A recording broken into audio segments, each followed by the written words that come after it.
So the Frogs have a new quarterback. We'll talk about what the Josh Hoover debut means for TCU moving forward this season and beyond. That's coming up next here on Locked On Horned Frogs. You are Locked On Horned Frogs, your daily podcast on the TCU Horned Frogs, part of the Locked On Podcast Network, your team every day.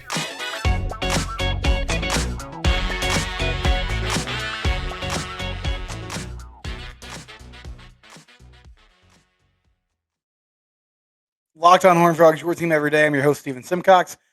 Please subscribe to the YouTube channel. We are dangerously close to 1,000 subscribers, 984 last I checked. So I'd love you to push that up over 1K. And I thank everyone for the support. Also, subscribe wherever it is you get podcasts. And it's audio variety. You can follow me at Simcox Steven. You can follow the show at Locked On TCU. Josh Hoover, incredible debut yesterday. I talked about it in the instant reaction show on Saturday.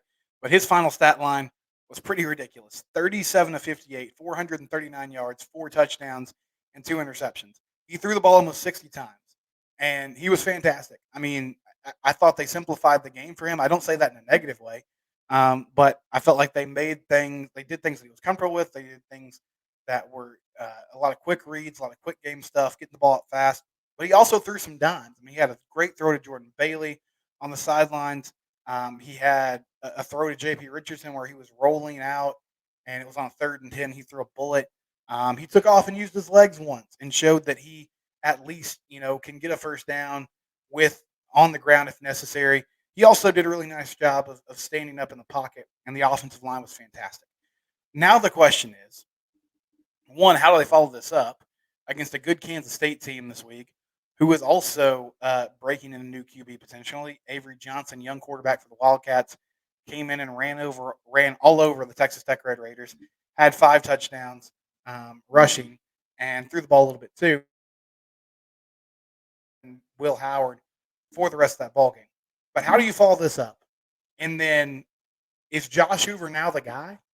Is he the guy for the rest of this year? Is he the guy for next year? And so we'll tackle that question here. My first thought about this is, honestly, I don't know if it's going to matter much this season. Not because of the way Josh will play, which, I mean, okay, we can get this out of the way. If he plays like he did yesterday, or you guys are probably listening to this on Monday, if he plays like he did Saturday, week in and week out, or if he shows some level of consistency over the next few weeks, then there's no debate. Like, he's your dude. And the offense looked dead on arrival, the last 1.5 games, I guess if you want to call it that. Since halftime in the West Virginia game, the offense had really, really struggled until Josh stepped in the game against BYU on Saturday. So there's really no question if he continues to make throws and lead the offense like he did in his first game. Now, I mean, I think we want to see what he does moving forward. But as far as this season goes, I mean, Sonny Dykes, he didn't really give a clear timetable. People have sort of speculated 4 to 6 weeks, or either reported or speculated 4 to 6 weeks is what they're hearing. Sonny Dykes told Frogs today in an interview he thought it was going to be a week-to-week thing, but that Chandler would be at least out for a month. So if he kind of defies expectations or lives up to exactly like the front end of that timeline, then we're talking about him being healthy and ready to go before the Texas game. But I think more than likely, if he is healthy this year, it would be either before the Baylor game or before the Oklahoma game. And at that point, you have 2 games left in your season. And, I mean, you don't want to promise anyone anything, because I think in some ways that might be the mess that you created to begin with. But I feel like TCU is going to have to evaluate, okay, what's at stake? Like, going into these 2 games, if you're still in the conference title race, which if you're doing that, that means you probably won every game. But if you're still in the conference title race at that point, whether it's going into the Texas game or the Baylor game, then Josh Hoover has continued to play really well. And you've won games. And then there's no debate, really. If the season has kind of gone south and the team is struggling, then I think you have to evaluate and question, okay, do we want to throw this guy back out here and see what he can do just in desperation to try to make a bowl game and change things up again? Like, I'm not sure how much sense that makes. So I feel like unless this kind of just goes in the tank. And the other thing too is Josh is going to have to stay healthy. Like he's got to stay healthy. He's got to find a way to stay upright. And a big part of that's going to be on the offensive line. I did notice that one run he had where he got a first down on 3rd and 10. He stuck his head down and just ran right through the defensive back and then went out of bounds and kind of jawed at him afterwards. And I know some people were like, dude, you got to slide. I liked it. I think that's the kind of attitude that honestly has kind of been missing the last few weeks. But I totally get why the coaching staff is probably going to be like, hey, you got to be careful here because our options after this are not fantastic. Grant Tisdale has not played meaningful football in a long time. There's just not a lot we can do. They'd be very limited if he somehow got hurt before Chandler was healthy again. So that plays into this as well. But he was fantastic yesterday. And, I mean, the thing that stood out to me other than the stat line and the throws and the plays that he made, the team just looked different. The energy level was different. They looked more inspired. The defense played great. And the defense, I mean, they stepped up. They get a pick 6 immediately to start that football game, which is exactly what the doctor ordered and exactly how you'd want to draw that up. And then they're able to build off that. But they dominated Keaton Slovis and that BYU offense in this football game. I talked about it earlier. The offensive line, they didn't do a great job in the run game, but they were terrific in pass protection.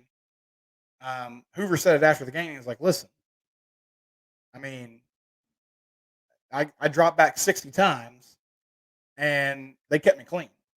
And Jamie Plunkett from 247, his Twitter, I believe, is @FrogPreacher. He put together a really nice cut up. It was like 4.5 minutes of basically all Josh's completions from yesterday. And you watch it. I mean, it wasn't only the O-line. Like Imani Bailey and Trey Sanders and those running backs did a great job stepping up and pass protection as well.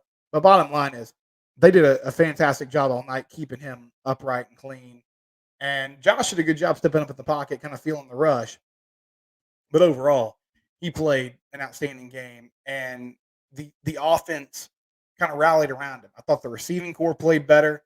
They made some contested catches. Savion had a really nice catch on the first 3rd down of the game where he climbs the tower. And there was a defensive back, up in his kitchen. He's able to haul it in. He also had a nice catch on a ball that was a little behind him in the end zone. There were a lot of those. There were some drops too. But I thought overall the receiving core really helped him out. And they were big targets. They made catches outside their catch radius. They did things to give this young quarterback some confidence, which is what you want. But the energy and the enthusiasm was different. And so now the question is, can you continue this? And I hate to be like Debbie Downer here, but we did at one time see a young Chandler Morris come into a football game against Baylor and play really, really well as a backup quarterback. He torched a Baylor defense that was fantastic that season. I mean, they were really good. They won a Big 12 championship. They won a Sugar Bowl against Ole Miss. Jalen Petrie is now in the NFL and doing a really nice job for the Houston Texans. And he threw the ball over the yard too and had a lot of success, and they won that football game. But I think the difference here is, my point was the next week they obviously cratered, and then since then we've seen inconsistency from Chandler at the quarterback position. And so it's not like you can't just take a one-game sample size and immediately crown this guy as the next coming. But if Josh continues to play well, then we're talking about a really best-case scenario for this team moving forward. Because this is the type of guy that has multiple years of eligibility left. He could, with Haas Haney coming in next year, and maybe a transfer portal quarterback as well to give you some more depth, he could keep the program moving in the right direction, not put a lot of pressure on Haas to play immediately. And he looked really, really good on Saturday. Now, we'll have to see what that means moving forward, but he did everything right. Like, you couldn't have asked for more than you got from Josh Hoover in this football game, and it was pretty astounding to watch it play out. He was going through his progressions. I mean, that touchdown to Warren Thompson, like, he looks off the DBs on one side of the field, looks over, finds Thompson. I've talked about some of the big-time throws he made. And even, that one interception was off the hands of, I forget what receiver it was. I think it was maybe Major Everhart. Dropped it over the middle, and then it was picked off. The first one was totally his fault. But bottom line was, he threw the ball a lot. He made big throws. For the most part, he protected the football. and he just did everything right in his debut. When we come back, I want to discuss something that Sonny Dykes brought up in the post-game press conference. That, I mean, part of me is like, okay, this is just coach speak. This is just a coach showing confidence in his players, and this is the type of thing that you would hear um, in a post-game press conference where the team won. But another part of me was like, what the heck are you saying? What did you guys see in practice that led to this? And so we'll do that next. It's Locked On Horned Frogs, your team every day. Before we do that, though, I do want to talk about one of our great sponsors, and this is the place to go if you need tickets. Gametime, the Gametime app. Use the promo code LOCKEDON for $20 off your first purchase. I bought tickets to the Nickel State game on the Gametime app. It was super convenient. It was easy.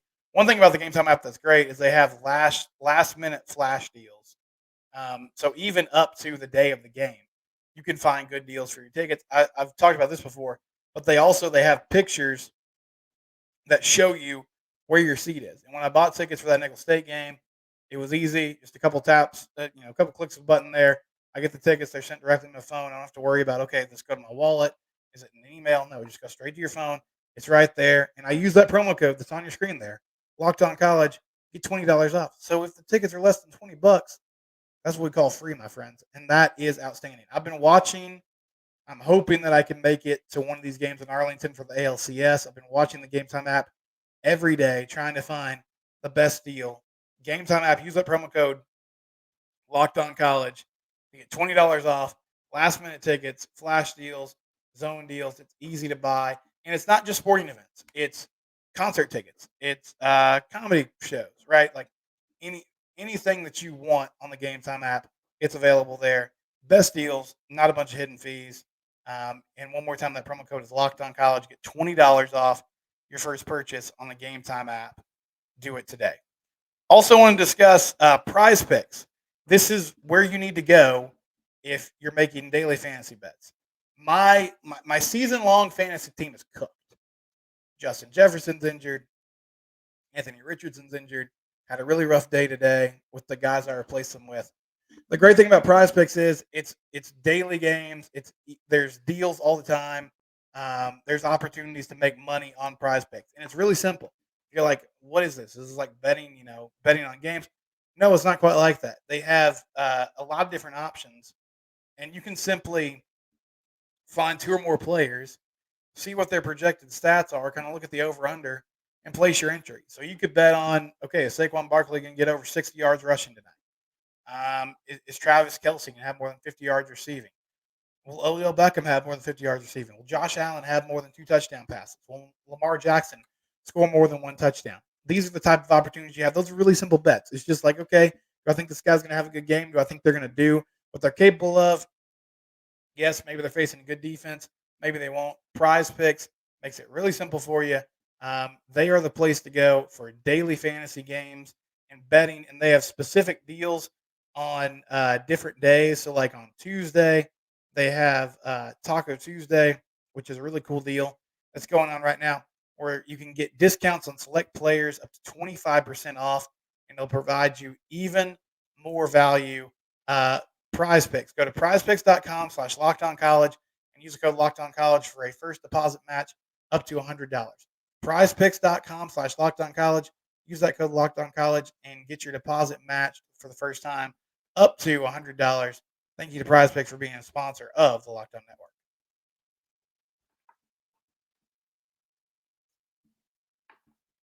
So something Sonny Dykes said after this football game that kind of had me scratching my head.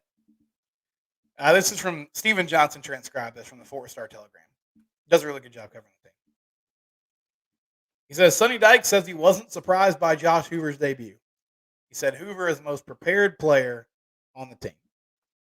Now listen, I will level with you. A lot of things that coaches say in press conferences, are what we call coach speak. And you kind of have to read between the lines what they might be getting at, if they're getting at anything. Sometimes it's just filler, right? I understand Sonny Dykes was probably confident in Josh Hoover as a backup quarterback, because even though they went after some players pretty hard in the transfer portal. He was very complimentary of Hoover in the offseason. And when Chance Nolan moved on, uh, there you didn't see a lot of panic within the coaching staff. It seems like they felt like, okay, this guy can get it done. He understands the offense. He works really prepared player on this football team. If the coaching staff thought he was capable of that, if they thought he was a dude that could go out there and throw for almost 450 yards and 4 touchdowns in his debut, then what have we been doing for the last 2 weeks? Because a lot of you, and funny enough, I was texting Richard Berry about this yesterday, who listens to the show, and we were just kind of going back and forth about, man, this guy was incredible, right? And I said to him, I was like, listen, I'm once again going to have to go on the show and say that I was wrong. And I feel like, unfortunately, I've been saying that a lot this year. I said after the Colorado game, and I've kind of had to eat crow a little bit about Chandler too. But my general point on the Chandler thing was, I don't think he was the only problem. I felt like there were other things going on with the offense. However, as I said in segment 1, this team responded to Josh in a completely different way. Energy was better. Effort was better. They picked each other up. They did all the little things. And then Hoover showed that he can sling the ball around the yard and make big-time throws. And so that made a huge difference. But, I mean, sort of jokingly, I was like, is Sonny just bad at evaluating quarterbacks in fall camp? And I know, like, Chandler, he won the job last season. And then Max came in and did his thing, and we all know what happened there. And not that, like football is a meritocracy, or at least it's supposed to be. And I don't think the coaching staff did this in any malicious way or even necessarily willingly. But it's not crazy to think, like, they had a really good relationship with Morris. They saw what he could do. They felt like he could get the job done. And so there wasn't a competition in camp, right? Like, Josh Hoover played well. He did his thing, but he was pretty much always running with the 2s and the 3s. And Chandler was the clear, unquestioned number 1 quarterback. And I think that hurt them in the portal because there were guys that looked at it and said, okay, well, if this is going to be your guy, that's fine. But I'm probably going to go somewhere where at least I'll get a chance to compete for the job in fall camp. So, I don't know. I mean, I don't have a great answer to that question. But I came away sort of dumbfounded, excuse me. If you thought he could do this, then why wasn't he out there? Why wasn't he making plays and throwing the ball all over the place? Because this was a totally different football team than we have seen the last 2 weeks. And again, we will have to see what they do against Kansas State and beyond. But it's something that shocked me. I mean, BYU, like, they threw the ball. TCU threw the ball so much yesterday. And in some ways, you look at it and you're like, that's crazy. Why would they do that with a backup quarterback? But it's obvious. It was obvious. Like, you watch the game again. BYU was daring them to throw the football. Like, they came into that football game thinking, we're going to force this guy to make plays, which makes total sense.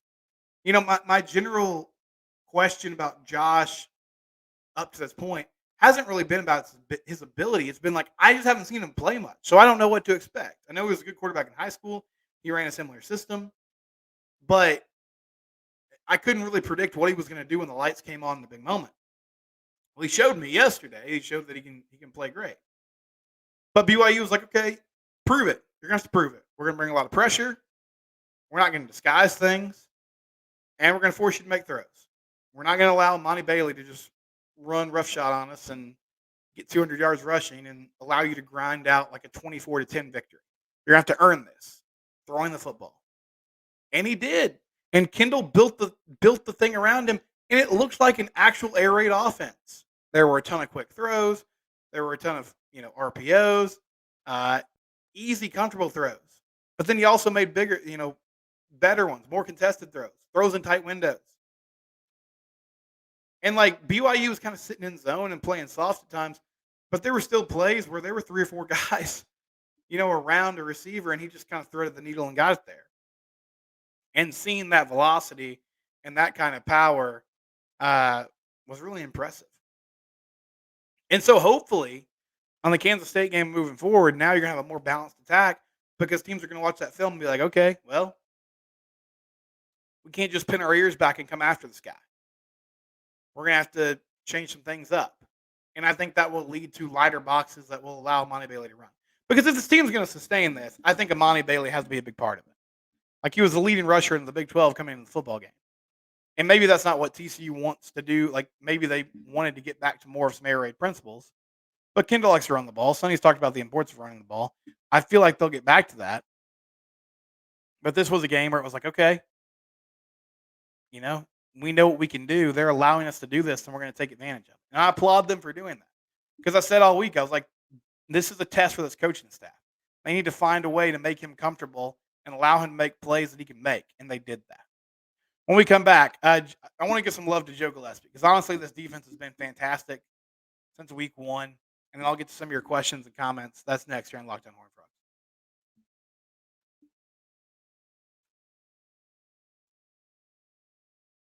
Athletic Brewing Company. They're changing the game when it comes to non-alcoholic beverages. Athleticbrewing.com is where you need to go. This is the perfect drink if you're watching a game, if you're at your kids' youth baseball game, youth football game. If you're just hanging out around the house, it's fit for all times. No hangovers. You can find it in store, online, at bars across the country. But I encourage you to go to athleticbrewing.com and use that code LOCKEDON for 15% off your first order.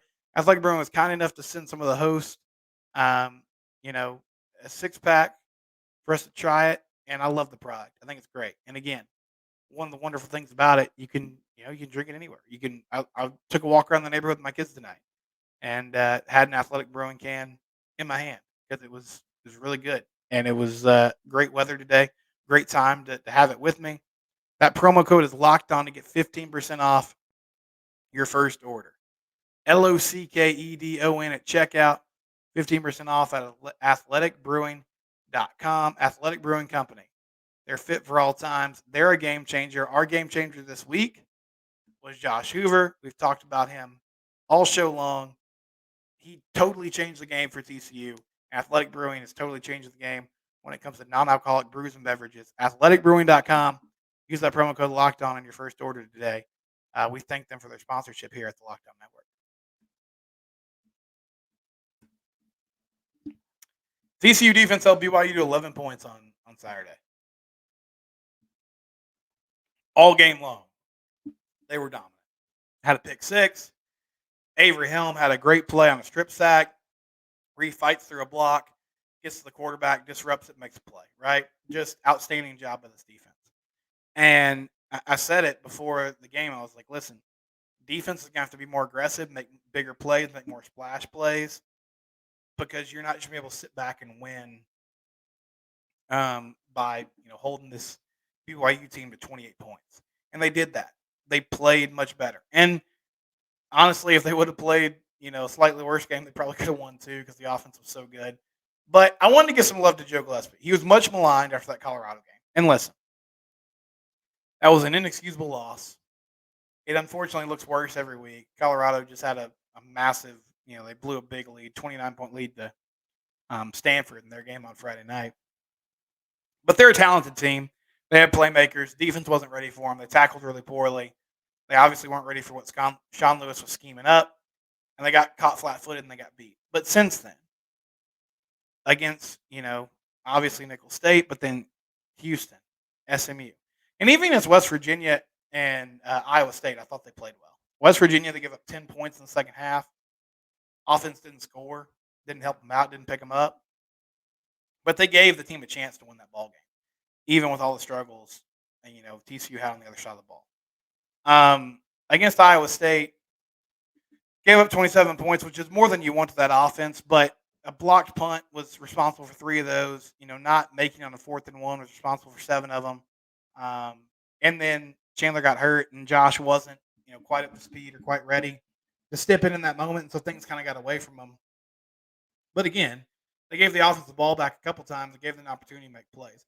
And then yesterday, they were just outstanding. The secondary's been great. Josh Newton had a fantastic game. Avery Helm on the other side was great. I think these safeties have gotten better. D-line has gotten better. They held BYU to 3 yards of rush yesterday. They've been good against the run pretty much all year long. And this looks like the defense that we thought they could be before the season. They, in some ways carried this football team on Saturday. Well, I mean, the offense was fantastic, but you know what I mean. They played really well, and they didn't let things get interesting at all. And so I just want to give Joe some love because I know it was a tough start to the year, but they bounced back in a really big way. And the way they played against BYU was, I think, their best performance of the season. The Houston game is kind of up there as well, but they were fantastic. Okay, get into some of your thoughts. Jim Norris says, something happened today, not just a fantastic win. He said, not since the high-flying days of Trayvon Boykin did a TCU QB make me feel like this. Having confidence that even if it's 3rd and 10, we'll get the first down. He was fantastic. Yeah, Hoover was fantastic. I mean, I felt like last season they made a lot of big plays. I felt comfortable in 3rd and long situations last year with Max back there. But I get your larger point. Offense looked completely different. They looked like a team that could make big plays again. That was fantastic to see. Big Easy said the fans needed that. The team needed that. Yeah, they did. They needed a win. That was huge. I mean, that gives you a chance now to build some momentum and move forward the rest of the season. You really can't overstate what a big win that was for the TCU football team and just kind of getting things going again. David May said the vertical passing game was on fire. Yeah, they brought, deep passing was back. Throwing over the middle of the field was back. There were new dimensions of this offense than there have been lately, and that was great to see. Zoom Play says a frog star emerges, Josh Hoover. He looked fantastic. Yeah, he did everything that you could want and more. Daniel Brimmer said it's been a while since we won a game easily. Yeah, that's fair. I think the SMU games and Houston games were comfortable wins, but it's been a while since you've been able to put the second stringers in, in the fourth quarter and feel confident about a dub. And TCU was able to do that because of what they did in that football game. Matt Clark asked, did we just slip into a parallel universe? Maybe so. I like the one we're in right now, and I hope they keep it. And this is a team that continues to defy expectations, and just you don't know week to week what you're going to get. So I really don't know what to expect against Kansas State and a team that is also sort of a mystery. They're playing 2 quarterbacks. Seems like they're kind of going through a transitional phase as well. But I was super encouraged by the way this team responded. And it gave me a lot of confidence in what Sonny can do too. Because I was kind of down on this coaching staff the last 2 weeks. Not in a crazy way. Like I didn't think anybody needed to get fired or anything. But I'm just like, man, this is not how I thought the season would go. They need to fix it. And to their credit, they fixed it in a big way. Now you got to continue it. We're going to cover it all week long, getting ready for that K-State game. It's Locked On Horned Frogs, your team, and we do it here every day on the Locked On Network.